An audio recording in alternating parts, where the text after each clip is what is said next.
sa sarili mo, wala akong problema, kung sa totoo lang, ang dami talaga. Hindi mo kinakailangan sabihin sa sarili mo, masaya ako, kung sa totoo lang, nalulungkot ka at nanghihina ka na.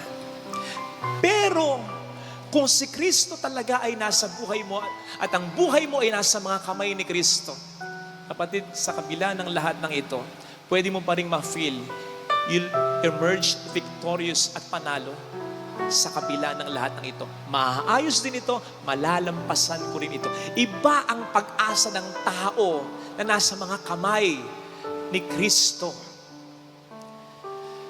Kagabi nga po, nung magpe-prepare ako para sa humilyang ito, nakita ko yung isang caption na may picture sa FB. Isang lalaki na may hawak ng rosaryo. Ang sabi ng caption, sino mang may hawak nito, siguradong panalo, walang talo. Maganda, pero kulang palagay ko. Kasi di ba may mga pagkakataong rosaryo ka ng rosaryo, simba ka ng simba, tapos darating na yung mga problema, feeling mo very down ka. Kaya nga susumbatan mo pa ang Diyos. Nagro-rosaryo naman ako, nagsisimba naman ako, bakit ganito? Kaya kulang yung mga ginagawa natin sa relihiyon. Kung hindi ito hahantong sa isang malalim na relasyon sa Panginoon.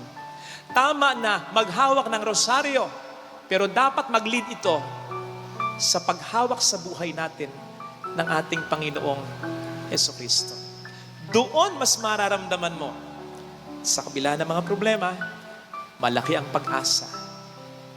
Mayorya ka, mananalo at mananalo ka. Kaya mga kapatid, isa ring dahilan kung bakit nakalambong ang mga imahe ay upang sabihin sa atin, hindi naman mahalaga kung minsan yung pagtingin natin sa Diyos. Ang mahalaga kung paano tayo tinitingnan ng Diyos. You are valuable. You are the apple of the eyes of God. Mahal ka niya. Yun ang challenge. Hindi lang yung ipakita natin sa Panginoon na mahal natin siya, kundi yung maniwala ka talaga. Maramdaman mo talaga. Makakumbinsi ka talaga na mahal ka niya. Yun ang mas magpapatatag sa atin sa gitna ng problema. Hindi yung pagmamahal natin sa Diyos, kundi yung pagmamahal sa atin ng Diyos.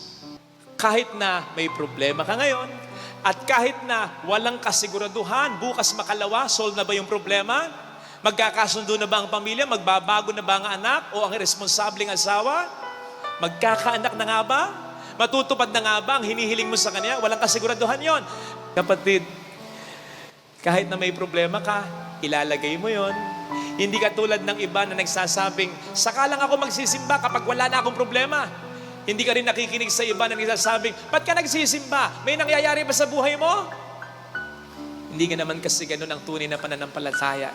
Ang tunay na pananampalataya ay yung pananampalataya nung magnanakaw na nagsabi kay Jesus, alalahanin mo ko pag naghahari ka na. Isipin ninyo, nagdurusa siya, pati si Jesus nagdurusa. Pareho silang mamamatay. Walang pinapakitang kapangyarihan si Jesus, pero naniniwala siya na hari si Jesus. Ganun ang pananampalataya. Yun ang pananampalataya na hawakan mo. Sapagkat yun ang pananampalataya na magpapanalo sa iyo. At yun ang pananampalataya na maghahatid sa atin pare-pareho sa paraiso. Ito sana ang hilingin nating biyaya sa banal na pagdiriwang na ito. Ilalagay ka ng Panginoon sa sitwasyon kung saan mas lalo ka pa niyang ibe-bless. Basta, naging karapat-dapat ka sa mga naunang blessings niya. At tulad nung may minisahan ako kagabi, 90 plus years old na si nanay. Maaga siyang nabiyuda. Tinaguyod niya ang lahat. Marami silang mga anak mag-asawa. And accomplished na lahat sila. Mga anak niya kakatuwa.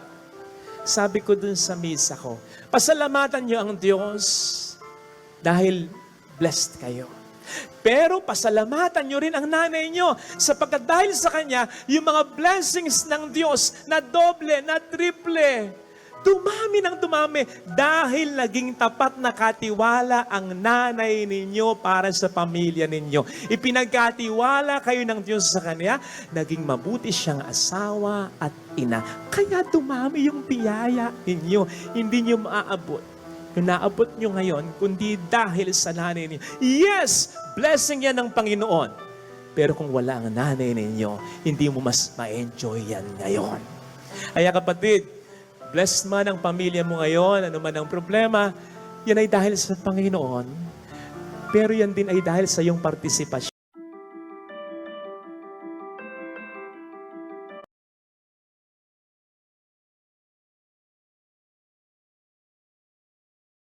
Sa Kanya at napupunta, nagsasanga-sanga sa iyong pamilya.